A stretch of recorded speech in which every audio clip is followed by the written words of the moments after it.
Assalamualaikum warahmatullahi wabarakatuh. Perkenalkan, nama saya Wita Sawitri dengan NIM A1 D1 19132.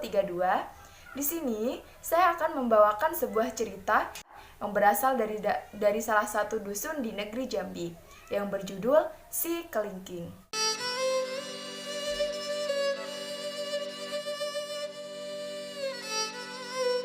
Si Kelingking.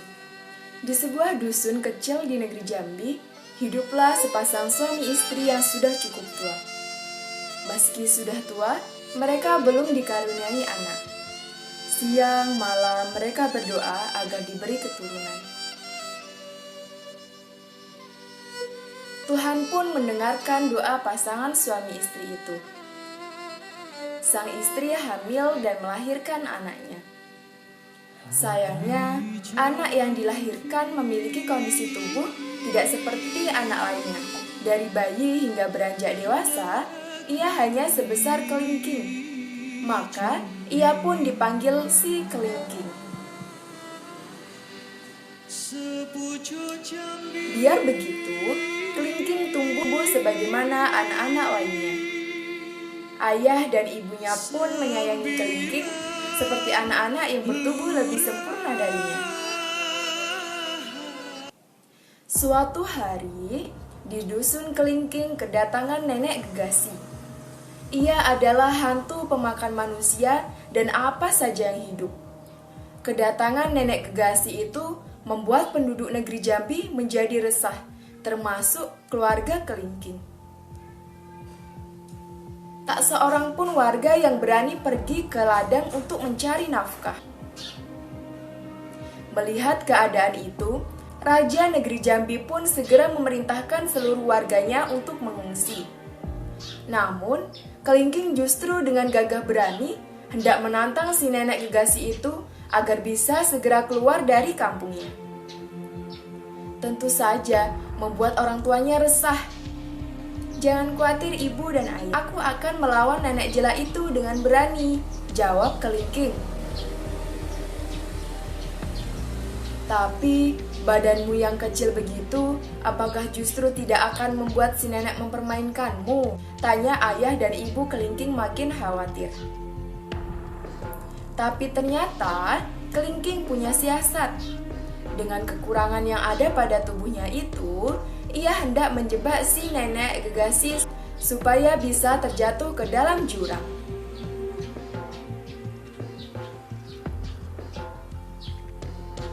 Maka, ketika nenek Gegasi ada di depan matanya, dengan mudahnya kelingking menyelinap ke dalam telinga si nenek.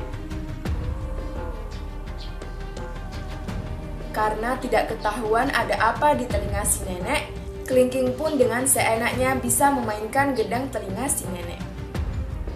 Sesekali, ia berteriak-teriak membuat nenek Gegasi tidak berkonsentrasi. Terakhir, kelingking sengaja membawa ranting kecil, lalu menggerak-gerakkan ranting itu ke sana kemari, membuat geli si nenek. Kelingking terus bersemangat melakukan hal itu. Si nenek semakin geli karenanya. Tepat di saat itu, si nenek sedang berada di ujung jurang. Karena dia semakin geli dengan apa yang ada di dalam telinganya, si nenek tak melihat jalan. Lalu, jatuhlah ia ke dalam jurang yang dalam. Nenek Gegasi pun menghilang dari kampung kelingking. Semua rakyat senang, termasuk raja yang akhirnya mengangkat kelingking menjadi panglima kerajaan.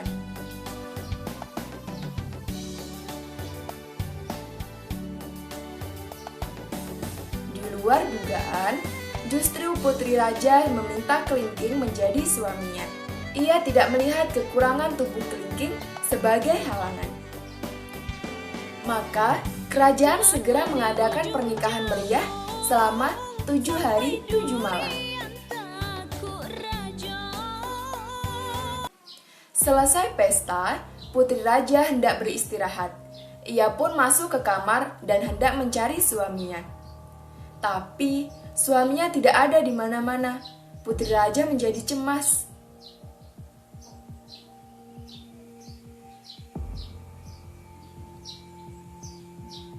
Tiba-tiba, di saat Putri cemas begitu, muncul seorang pemuda gagah berani mengendarai kuda putih.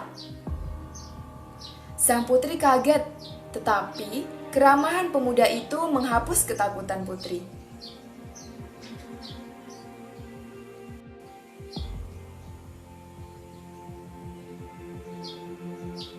Kejadian itu berulang kali terjadi. Meski awalnya sang putri senang, lama-lama ia merasa aneh juga.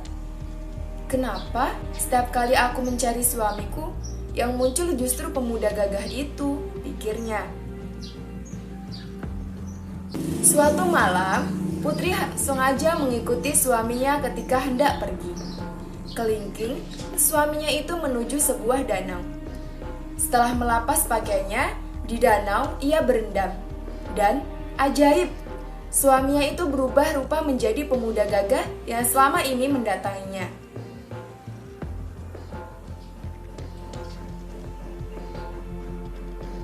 Sang putri kaget, tapi segera punya ide.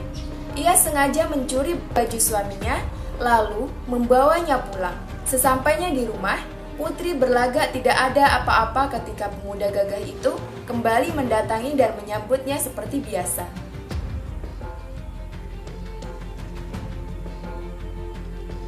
Saat hendak pulang, pemuda kembali masuk ke dalam rumah dan berkata, "Maafkan aku, Dinda Putri. Aku tahu kau telah mengambil bajuku. Aku tidak bisa menjadi kelingking lagi. Apakah kamu sekarang percaya bahwa aku adalah suamimu si kelingking itu?" Antara kaget dan senang, Putri mengangguk-angguk. Tanpa ragu, ia memeluk suaminya itu. Kebahagiaan pun mengisi hari-hari mereka selanjutnya. Nah, begitu tadi cerita dari si kelingking. Dan pesan moral dalam cerita ini adalah kondisi tubuh sebaiknya tidak menghalangi seseorang untuk berbuat baik, karena setiap perbuatan baik pasti memiliki ganjaran yang setimpal. Dan di balik keterbatasan seseorang, pasti ia memiliki kelebihan. Nah, sekian video dari saya. Kurang lebihnya saya mohon maaf. Wassalamualaikum warahmatullahi wabarakatuh.